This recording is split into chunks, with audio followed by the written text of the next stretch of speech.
America में 1 अगस्त से लागू होने वाले नए टैरिफ कानून को लेकर पूरी दुनिया की नजरें टिकी हैं।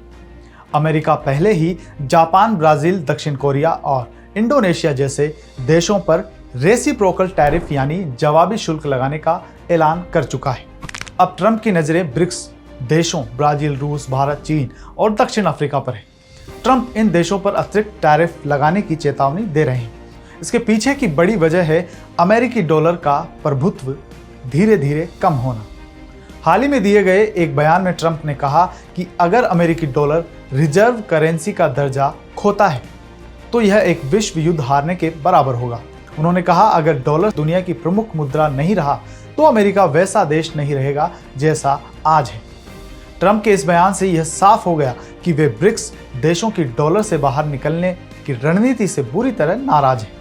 ब्रिक्स देश पिछले कुछ वर्षों से डी डॉलराइजेशन की दिशा में तेजी से आगे बढ़ रहे हैं, यानी अमेरिकी डॉलर की निर्भरता को खत्म करने की कोशिश कर रहे हैं। ब्रिक्स देश लगातार अमेरिकी वित्तीय व्यवस्था से दूरी बना रहे हैं। कई देश अब अपने व्यापार में स्थानीय मुद्राओं का उपयोग कर रहे हैं। नई ब्रिक्स करेंसी की योजना पर काम चल रहा है, जो गोल्ड या कमोडिटी आधारित हो सकती है।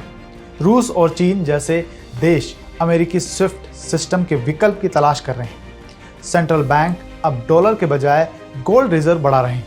विशेषज्ञ मानते हैं कि यह कदम अमेरिकी आर्थिक ताकत की रीढ़ माने जाने वाले डॉलर को कमजोर करने का प्रयास है। 1944 से ब्रेटन वुड्स समझौते के बाद से अमेरिकी डॉलर दुनिया की मुख्य रिजर्व करेंसी बना रहा है। लगभग 90% वैश्विक व्यापार डॉलर में होता है। दुनिया भर के सेंट्रल बैंक डॉलर रिजर्व में विश्वास करते हैं, लेकिन हालात बदल रहे हैं। 2025 की शुरुआत में डॉलर की वैल्यू में भारी गिरावट दर्ज की गई। यूएस डॉलर इंडेक्स गिरकर 97.48 पर पहुंच गया, जो बीते साल के अंत में 109 के पार था। डॉलर, येन, यूरो जैसी करेंसी के मुकाबले 10% से ज्यादा टूट चुका है। ये गिरावट 1973 के बाद सबसे बड़ी मानी जा रही है। डॉलर की कमजोरी का असर अमेरिका की आर्थिक और भू राजनीतिक ताकत पर पड़ सकता है। राष्ट्रपति ट्रंप का मानना है कि ब्रिक्स की रणनीति अमेरिका को वैश्विक शक्ति के सिंहासन से नीचे उतार सकती है। विशेषज्ञों की राय भी कुछ ऐसी ही है। जेपी मॉर्गन की रिपोर्ट में कहा गया कि ट्रंप की टैरिफ नीति से वैश्विक आर्थिक मंदी का खतरा बढ़ गया है।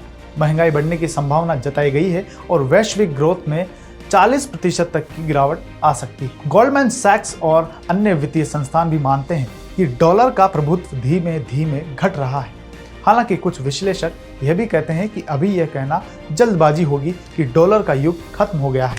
एक वरिष्ठ वैश्विक अर्थशास्त्री के अनुसार डॉलर कहीं नहीं जा रहा है, लेकिन जमीन जरूर खिसक रही है।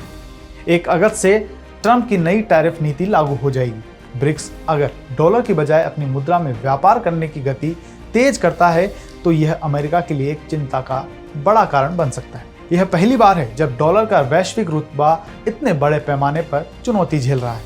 अब सवाल सिर्फ डॉलर का नहीं बल्कि अमेरिका की वैश्विक नेतृत्व क्षमता का भी है।